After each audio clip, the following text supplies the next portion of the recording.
முன்னாள் முதலமைச்சர் ஜெயலலிதாவை இந்துத்துவா தலைவர் என குறிப்பிட்ட அண்ணாமலைக்கு அதிமுக கடும் கண்டனம். அரசியல் லாபத்துக்காக ஜெயலலிதாவின் பெயருக்கு கலங்கம் விளைவிப்பதாக பதிலடி.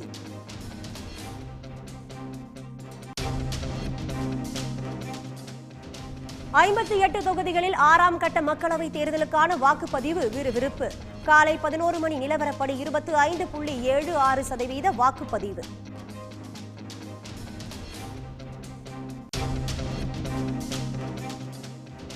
டெல்லியில் குடியரசுத் தலைவர் திரௌபதி முர்மு, காங்கிரஸ் மூத்த தலைவர் சோனியா காந்தி உள்ளிட்டோர் வாக்கு செலுத்தினர். வாக்களித்த பின் சோனியா காந்தியுடன் செல்ஃபி எடுத்துக் கொண்டார் ராகுல் காந்தி.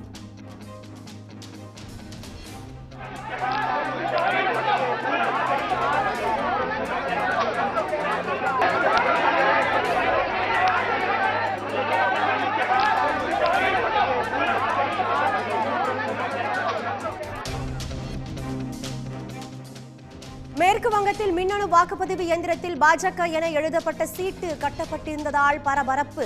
விவிபேட் எந்திரத்திலும் பாஜக டேக் கட்டப்பட்டிருந்ததால் தேர்தல் ஆணையத்தில் திரிணாமுல் காங்கிரஸ் புகார்.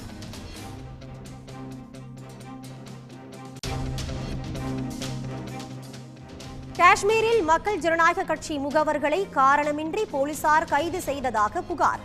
போலீசாரை கண்டித்து முன்னாள் முதலமைச்சர் மெஹபூபா முஃப்தி சாலையில் அமர்ந்து போராட்டம்.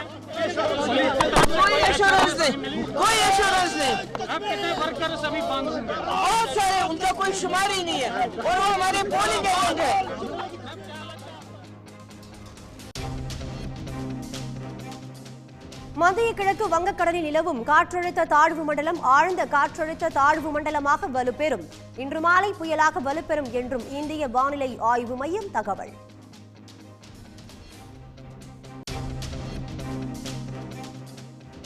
மைசூரில் பிரதமர் மோடி தங்கிய ஹோட்டலுக்கு ஓராண்டாக 80 லட்சம் ரூபாய் வாடகை பாக்கி.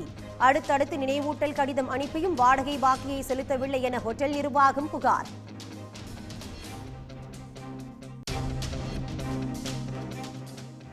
காஞ்சி வரதராஜ பெருமாள் கோயிலில் வடகலை தென்கலை பிரிவினர் இடையே 5வது நாளாக மோதல்.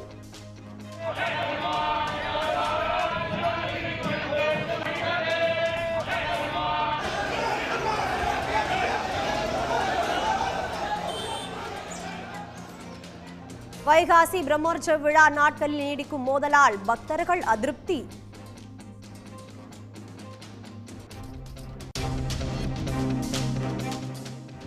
மெட்ரோ ரயில் பணிகளுக்கான நிதியில் பாஜக ஆளாத மாநிலங்களை வஞ்சிக்கும் ஒன்றிய அரசு.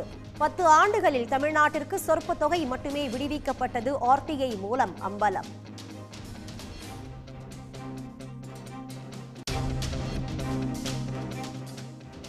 ஐபிஎல் கிரிக்கெட் தொடரில் ராஜஸ்தானை வீழ்த்தி இறுதிப் போட்டிக்கு முன்னேறியது சன்ரைசர்ஸ் ஹைதராபாத். சேப்பாக்கத்தில் நாளை நடைபெறும் இறுதிப் போட்டியில் கொல்கத்தாவுடன் பல பரீட்சை. உடனுக்குடன் செய்திகளை தெரிந்து கொள்ள சன் நியூஸ் பெல் ஐகானை கிளிக் பண்ணுங்க.